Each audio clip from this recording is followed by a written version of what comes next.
नमस्कार, स्वागत है आपका। आप देख रहे हैं सुबह की ब्रेकिंग न्यूज। मैं हूं आपके साथ आशा झा और मैसेज बाहुबली कौन कौन है ये आपको बताते हैं विस्तार से।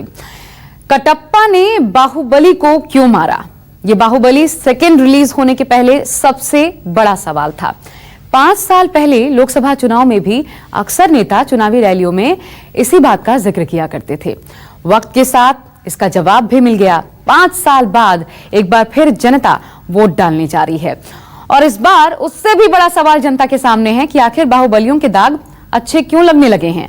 अंतर बस इतना सा है कि बाहुबलियों की जगह उनकी पत्नियों को टिकट थमाया गया है।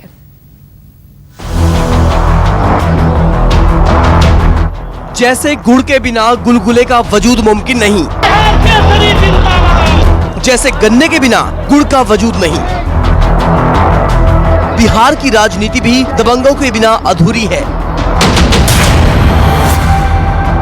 बाहुबलियों के बिना चुनाव नामुमकिन है। बदलाव बेशक आया है, मंचों से सबने दबंगों को हड़काया है, लेकिन पर्दे के पीछे सब कुछ पुराना है। धनबल आज भी चुनाव की धुरी है। बाहुबल अब भी सिर चढ़कर बोल रहा है। सफेद पोशों ने दागदारों का दामन ढकने का फॉर्मूला भी निकाल लिया है। पति का टिकट काटकर पत्नी को थमा दिया है, यानी गुड़ तो खाएंगे ही, गुलगुले से परहेज भी जारी रखेंगे। ये नए इंडिया की नई सियासत है।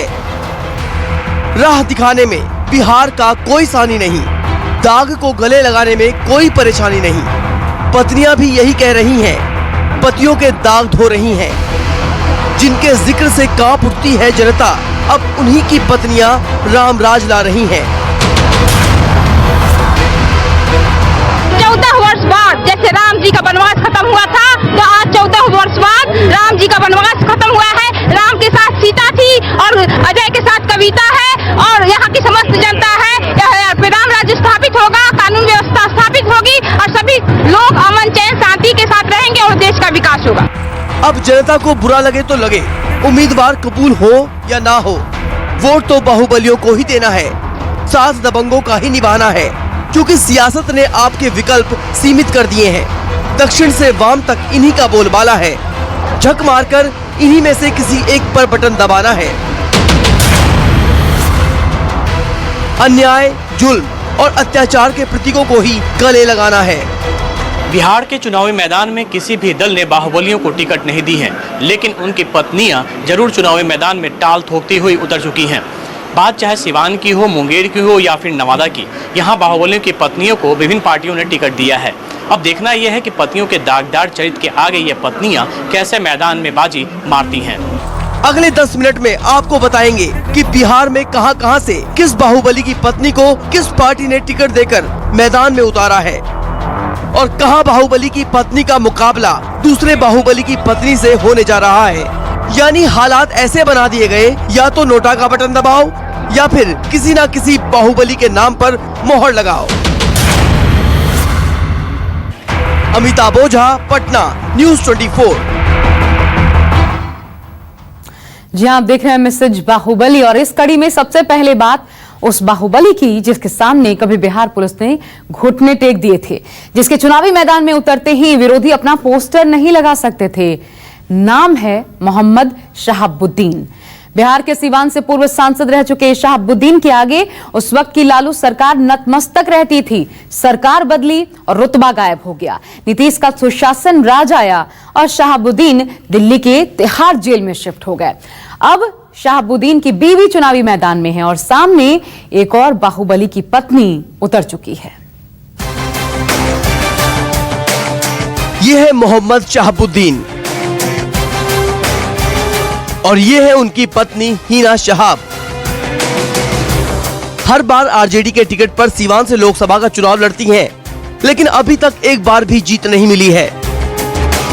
इस बार मोहम्मद शहाबुद्दीन की बीवी हिना शहाब के सामने है कविता सिंह। इनका परिचय भी जान लीजिए। कविता सिंह सिवान के दूसरे बाहुबली अजय सिंह की पत्नी है। अब सिवान में दोनों के बीच जबरदस्त टक्कर है। टक्कर भी ऐसी वैसी नहीं, ये भी तय है कि जीत इन दोनों में से किसी एक की होगी। मतलब सीवान की जनता के सामने दो ही विकल्प दिखते हैं, या तो वो शहाबुद्दीन की बीवी को वोट दें और या फिर अजय सिंह की पत्नी को जिताएं। अब सवाल उठता है कि ऐसे हालात सीवान में बने क्यों?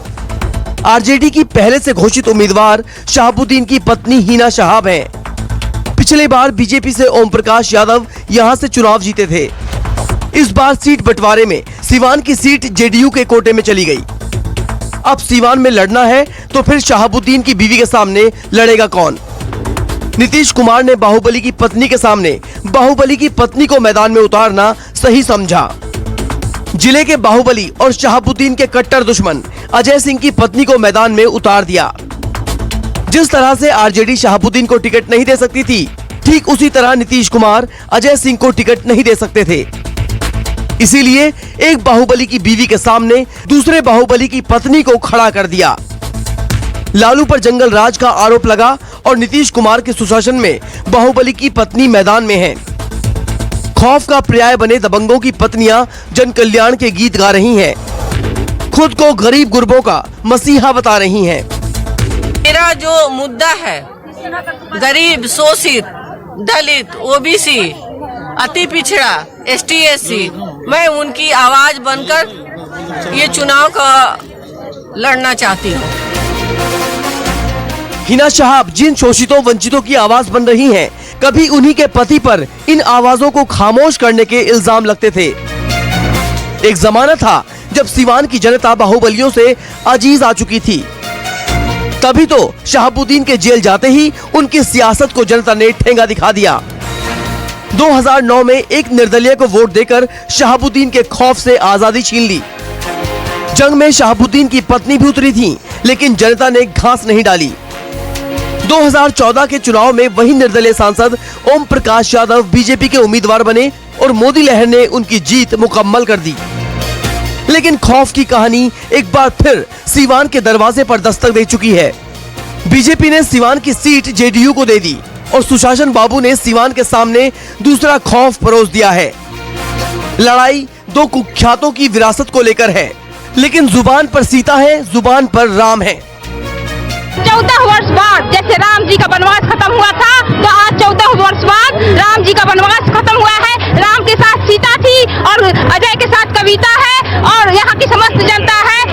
राम राज्य स्थापित होगा, कानून व्यवस्था स्थापित होगी और सभी लोग अमन चैन शांति के साथ रहेंगे और देश का विकास होगा। गैंगस्टर अजय सिंह की पत्नी कविता सिंह फिलहाल सीवान की दरौंदा सीट से जेडीयू की विधायक हैं और सवर्ण वोटरों में पति की पैठ के सहारे लोकसभा पहुंचने को बेताब हैं। लेकिन कविता के विधायक बनने की कहानी बिल्कुल फिल्मी है। जिस सीट से कविता विधायक है, उस दरौंदा की रहनुमाई अजय सिंह की मां जगमातो देवी के पास थी। जगमातो देवी के निधन के बाद ये सीट खाली हुई और अजय सिंह ने इस पर अपनी दावेदारी ठोक दी।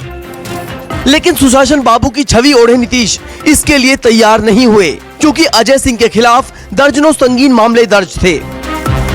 कहते हैं नीतीश कुमार की सलाह पर ही अजय सिंह ने आनन फानन में कविता से शादी रचाई।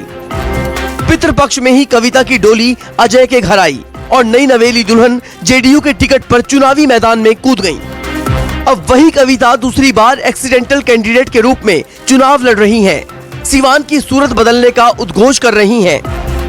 गैंगस्टर अजय सिंह महापुरुषों के नाम गिन रहे हैं। 8वीं पास का इतिहास ज्ञान आपको हैरत में डाल सकता है। इस देश के गौरव और इस देश के प्रतिभावान हमारे प्रथम राष्ट्रपति राजेंद्र बाबू को चरणों में माथा टेक करके आ रहे हैं। उसके बाद अम्बेडकर जी के, डॉक्टर भीमराव अम्बेडकर जी के चरणों में माथा टेके हैं। उसके बाद इस देश के अखंड भारत बनाने वाले के अब माथा टेकने जा रहे हैं, सरदार वल्लभ भाई पटेल जी के चरणों में माथा टेकेंगे। उसके बाद संपूर्ण क्रांति के जनक जयप्रकाश जी के चरणों में माथा टेकेंगे।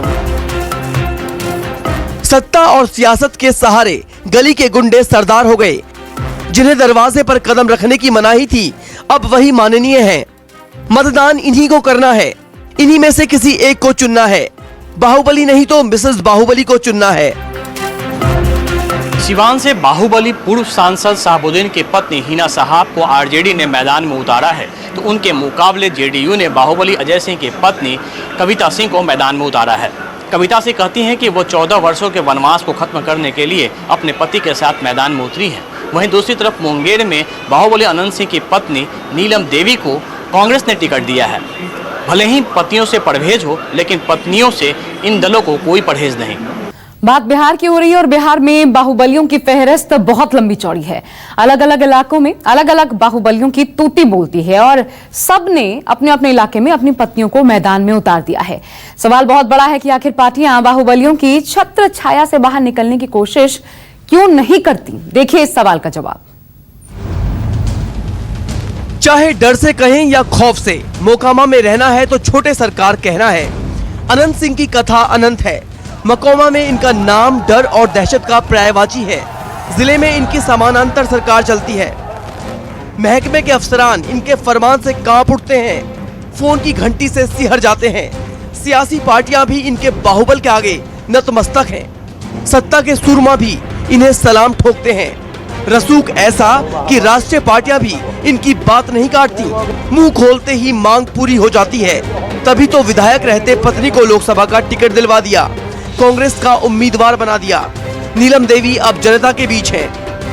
उपलब्धियों की फहरिस्त खाली है, लेकिन मुंगेर में जमे जमाए नेताओं की नींद उड़ गई है। जेडीयू प्रत्याशी राजीव रंजन सिंह उर्फ ललन सिंह सांसद में हैं। सालों का तजुर्बे पर नौसिखिए नेता की हनक भारी पड़ रही है, क्योंकि नीलम देवी के नाम के साथ जुड़ा हुआ है बाहुबली अनंत सिंह का नाम। चाहे तो कुख्यात कहें, चाहे तो रॉबिन हुड कहें, लेकिन अनंत सिंह को नजरअंदाज करना नामुमकिन है। कि सबको लड़ने का मन रहता है, लड़ते हैं। जो पार्टी में थोड़ा इज्जत नहीं मिला, सबको केस 2 महीना 4 महीना में जांच होता है। हमको केस 8-8 10-10 साल में जांच होता है। कितना दिन कैसू करे काम चलाए, नहीं चलाते निर्दलीय हो गए। बिहार में बाहुबलियों की कहानी पप्पू यादव के जिक्र के बगैर अधूरी है। 90 के दशक में लालू यादव की पूंछ पकड़कर राजनीति में कूदे पप्पू यादव अब लालू परिवार को ही आंखें दिखा रहे हैं। मधेपुरा से आरजेडी के टिकट पर जीते पप्पू यादव अपनी पार्टी बना चुके हैं। सीमांचल में उनकी धमक को नजरअंदाज करना मुश्किल है। हालांकि इस बार तमाम कोशिशों के बाद वो गठबंधन का हिस्सा नहीं बन पाए।